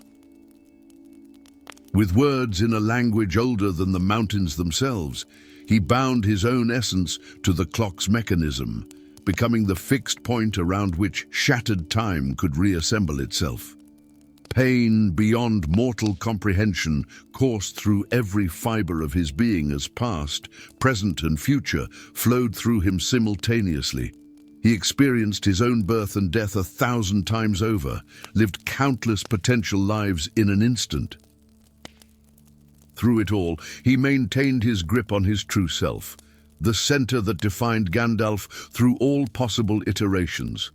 Gradually, the wild fluctuations of the clock's hands steadied, finding a rhythm that accommodated all timelines without privileging any single one. When Gandalf finally released the clock, he was changed. Silver streaks now dominated his once grey beard, and his eyes held depths that even Nessa's time sight could not fully perceive. His future self had vanished, returned to a timeline that might now unfold differently or cease to exist altogether. Kyle, Nessa, and Voros watched in silent reverence as Gandalf stepped back from the dais, diminished yet somehow greater than before. "It is done," he said simply. "Time flows once more in its proper channels, not as a single stream, but as countless tributaries of possibility." "And the cost to you?" Voros asked quietly. Gandalf's smile held both sorrow and acceptance.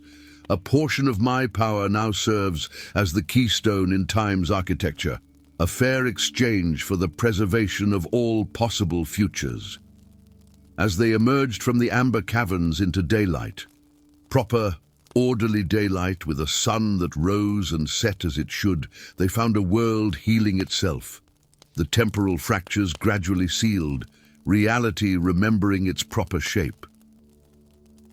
In Chronosia, clocks began ticking forward once more. Children's false memories faded like dreams upon waking. The Queen's tapestries settled into their true histories. Life resumed its linear progression, though perhaps with a newfound appreciation for time's precious gift. Gandalf watched it all with eyes that now perceived the delicate threads connecting all moments.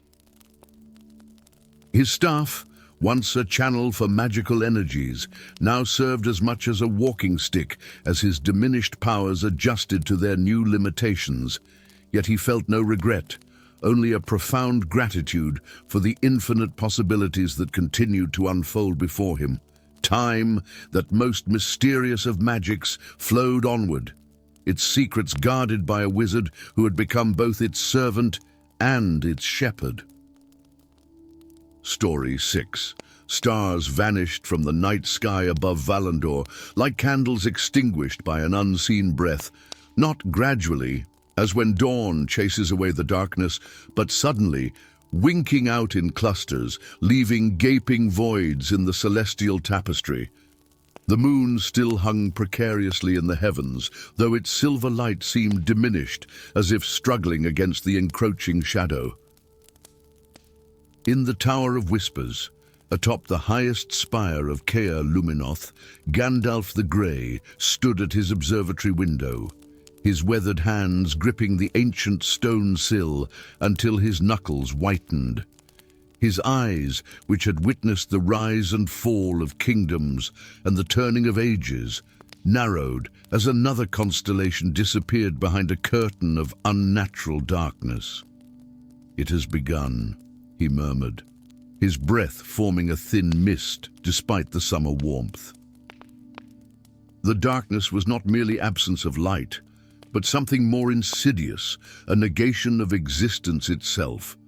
It had started at the farthest edges of the firmament, easily dismissed as unusual cloud formations or atmospheric disturbances. But Gandalf recognized the malevolence that lurked within that void. It was a darkness with purpose, a shadow with hunger. The wizard turned from the window, his grey robes swirling around his tall frame as he descended the spiral staircase, with urgency belying his apparent age. The tower had stood for millennia, its white stone absorbing and reflecting the knowledge of generations of scholars and mages. Tonight, the walls themselves seemed to tremble with foreboding. Dawn brought little comfort to the citizens of Valandor. The sun rose as a pale, enfeebled orb, its light thin and watery against the advancing wall of darkness that now consumed the northern horizon. In the great hall of the Council of Free Lands, panic erupted as reports flooded in from outlying settlements, villages gone silent, forests withering, wells and springs running dry. Gandalf entered the clamor of the chamber like a ship cutting through rough waters, his presence commanding immediate attention. The arguing voices fell silent as he approached the central dais, where the council elders sat. "The ancient enemy stirs," he announced, his voice filling the hall without needing to shout. "The darkness that devours light and life has returned to our realm." Elder Thorian, his silver circlet glinting in the lamplight, leaned forward. "What darkness is this, Gandalf? A curse? A plague?" "Neither," the wizard replied gravely. "And both. It is the work of Morloth." The name hung in the air like a dropped stone, sending ripples of shock through the assembly. Few present had heard the name outside of forbidden histories and hushed legends. "Morloth was banished centuries ago," said Lady Elindra, her elven features betraying rare concern. "You yourself cast him into the void between worlds, and yet he returns," Gandalf acknowledged, "wielding power that should be impossible for any mortal to command." "What would you have us do?" asked Elder Thorian, the question directed not just to Gandalf, but to the council at large. Gandalf straightened, his eyes glinting with determination beneath bushy brows. There is but one force that can push back this devouring darkness, the Ancestral Flame, hidden deep within the Crystal Mountains. I must seek it out before Morloth's shadow consumes all of Valandor. The Crystal Mountains lie beyond the Ghostwood and the Plains of Lament, protested one of the younger counselors. No expedition has returned from those lands in living memory. I do not intend to lead an expedition, Gandalf replied. A small company moves faster, draws less attention. I will need but 2 companions. As the council dissolved into debates about who should accompany the wizard, Gandalf slipped away. He already knew who must join him on this perilous quest. The first rays of the following dawn found Gandalf at the eastern gate, where the cobbled streets of the city gave way to the wild lands beyond. The darkness had spread overnight, now obscuring not just the northern skies, but also creeping along the eastern horizon like spilled ink. Birds had fallen silent, and even the wind seemed hesitant to blow. Arahel appeared like a whisper from the shadows of the gate archway, her lithe form draped in the silver-grey cloak of the Nightwatch sentinels. The elf's features were delicate yet hard as polished stone, her eyes carrying the haunted look of one who had witnessed the unthinkable. The destruction of her woodland clan by the advancing darkness had left her the sole survivor, her arrows now dedicated to vengeance. "I did not think you would come," Gandalf said, though his tone suggested otherwise. "My arrows are yours until the darkness falls, or I do," she replied simply, adjusting the enchanted bow slung across her back, a weapon carved from silverwood and strung with strands of moonlight, capable of piercing shadows themselves. "You'll need more than elven arrows where we're headed," came a gruff voice from behind them. Durgan the dwarf smith approached, his heavy footfalls echoing against the stone. Despite his stature, he carried his massive warhammer with ease, its head inscribed with runes that glowed faintly blue in the dim light. His beard, braided with steel threads and small gemstones, framed a face weathered by forge fires and battle. "The mountains we seek were once dwarf holds," Gandalf acknowledged with a nod of respect. "And your knowledge will be invaluable." "Aye, and my hammer more so," Durgan replied, patting the weapon affectionately. "Forged this beauty from star metal myself, split stone and shadow alike." The unlikely trio set forth from Valandor as the enfeebled sun climbed higher, casting weak light upon their path. Behind them, the white towers of the city gleamed defiance against the encroaching gloom. Ahead lay the Ghostwood, its ancient trees shrouded in perpetual mist. They traveled in silence for much of the morning, each lost in private thoughts. It was Arahel who finally broke the quiet as they approached the forest's edge. "You speak of Morloth as if you know him well," she said to Gandalf, her melodic voice carrying no accusation, merely curiosity. The wizard's step faltered almost imperceptibly. "I knew him before he became what he is now," he admitted.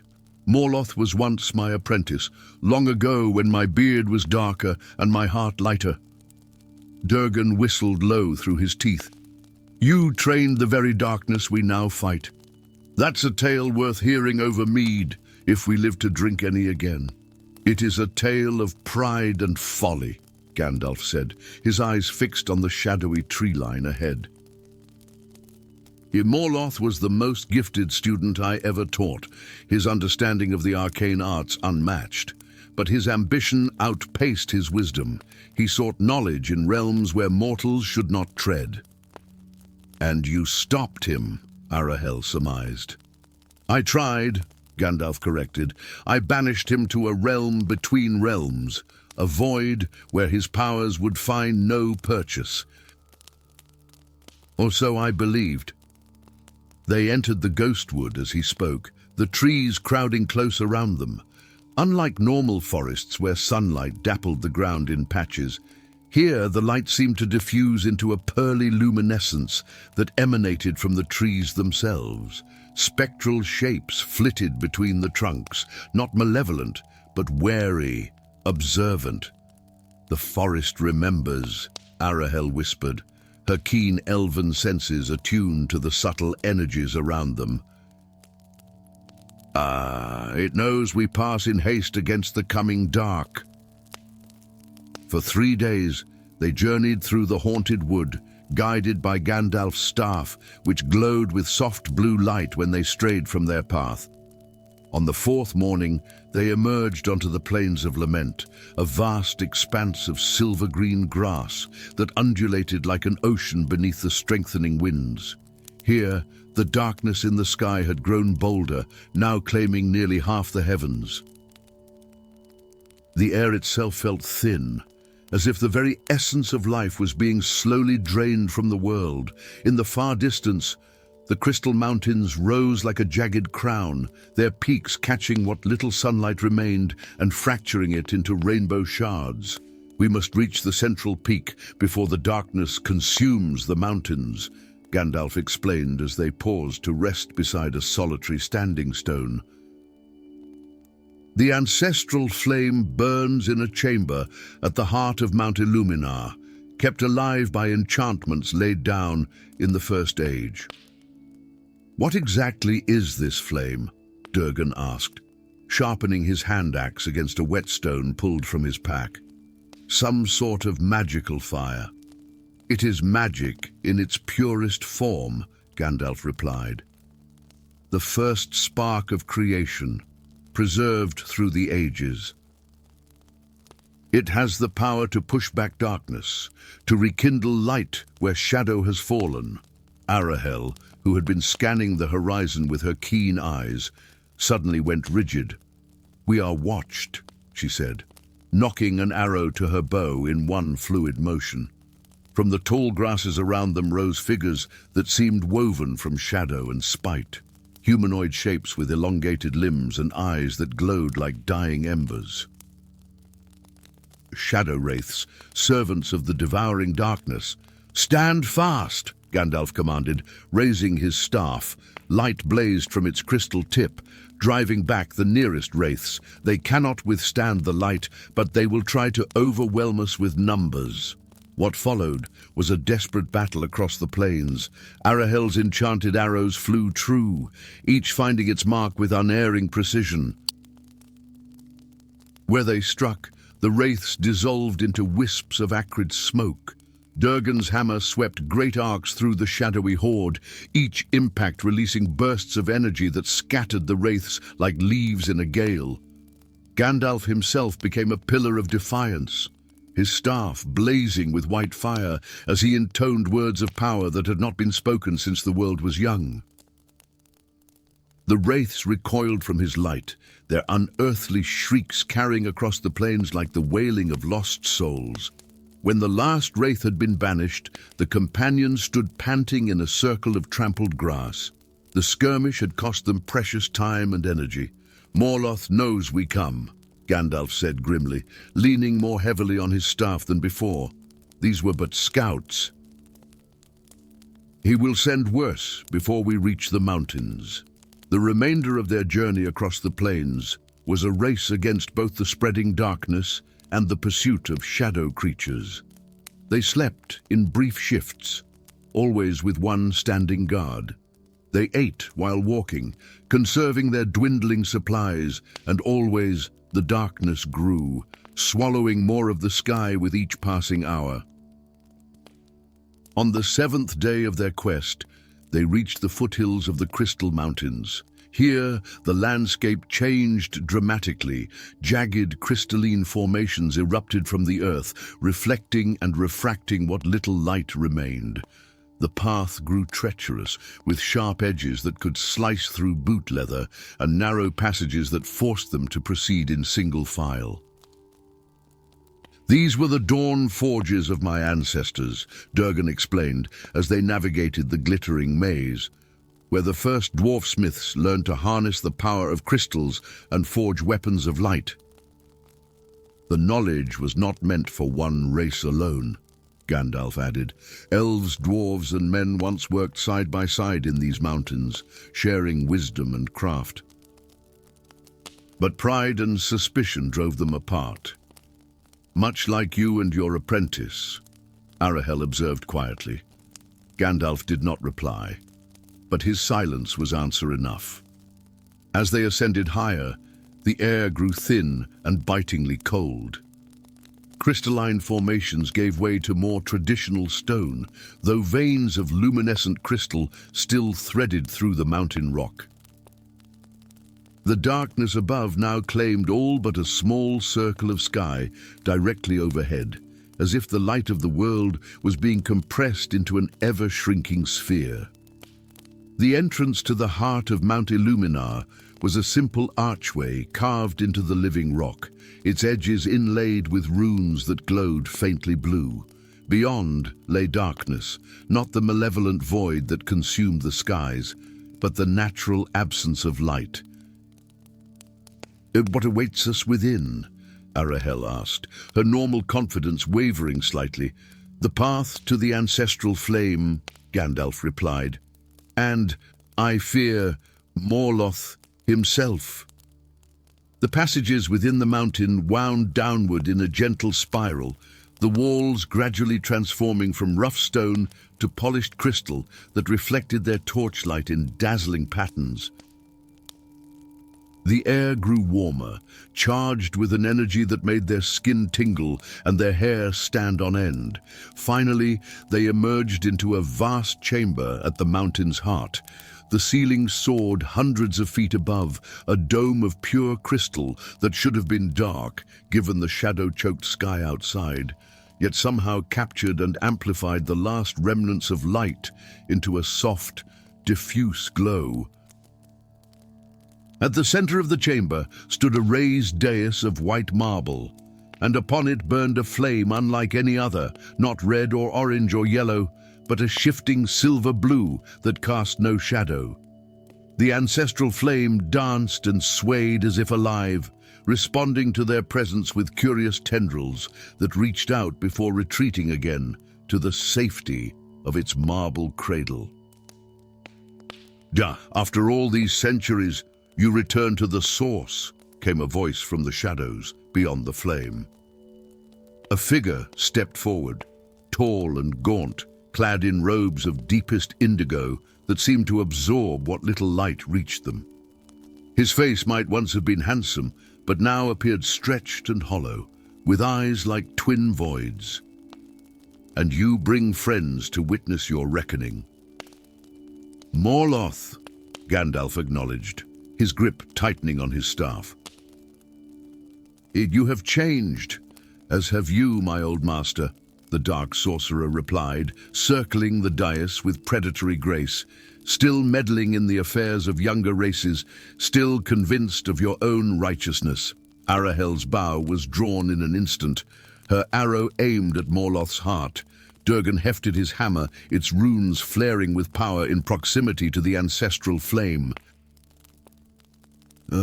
Your shadow consumes the sky," Gandalf said, motioning for his companions to hold. "Villages wither and die in your wake. Whatever grievance you hold against me, the innocent of Valandor do not deserve to suffer for it." Morloth laughed, a sound like ice cracking. "Innocent?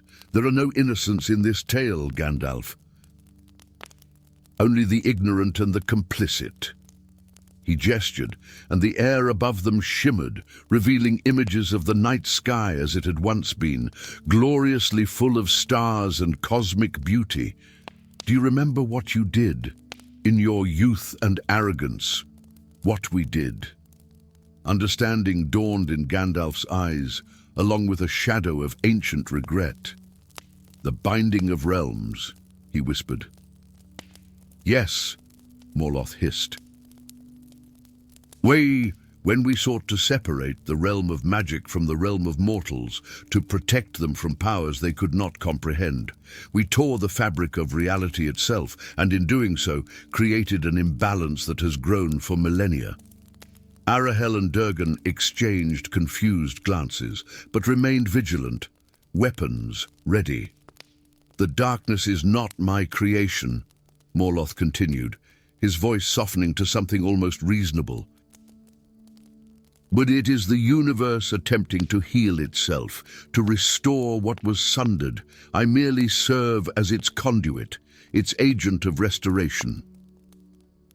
"By destroying everything?" Gandalf challenged. "By allowing the natural order to reassert itself?" Morloth countered. "Yes, there is pain in the transition. Yes, some lights must be extinguished so that a greater harmony can emerge. But what comes after will be more balanced, more whole than this fractured existence we have perpetuated." For a moment, doubt crossed Gandalf's weathered features.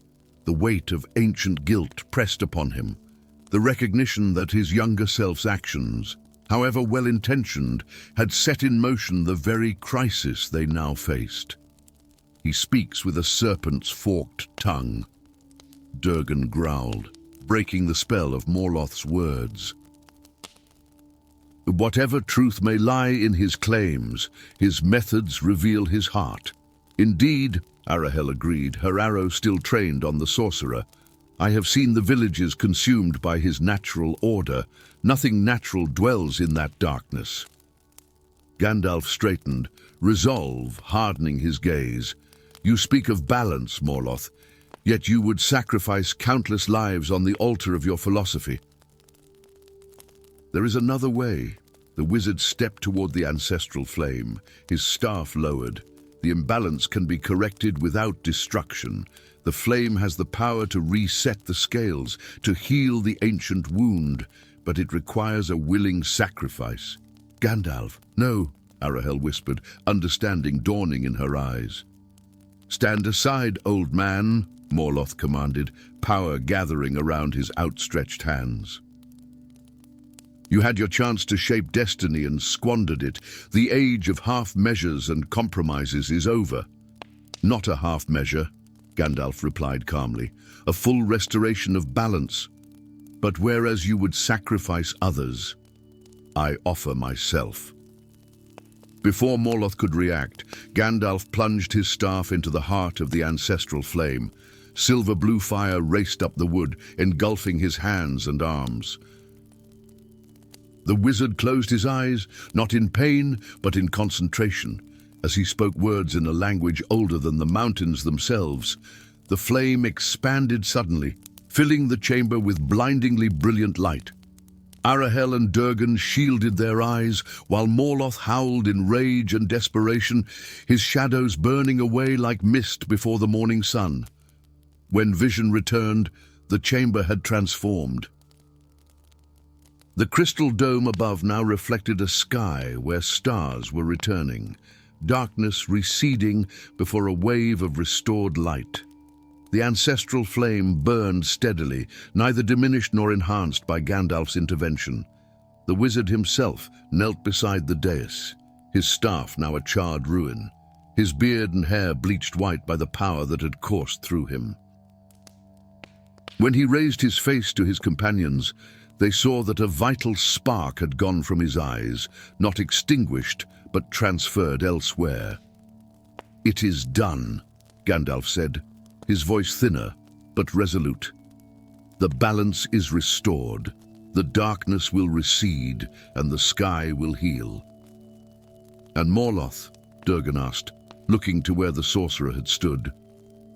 "Return to his proper place in the order of things," Gandalf replied. "Are neither banished nor destroyed, but balanced as am I." Arahel helped the wizard to his feet. "You have changed," she observed. "A portion of my essence now serves to maintain the balance between realms," Gandalf explained. "My power is diminished, but the world is preserved." "A fair exchange, I think." As they made their way back through the crystal passages, a new light guided them. Not the artificial glow of torches, but the restored radiance of stars reclaiming their rightful places in the firmament.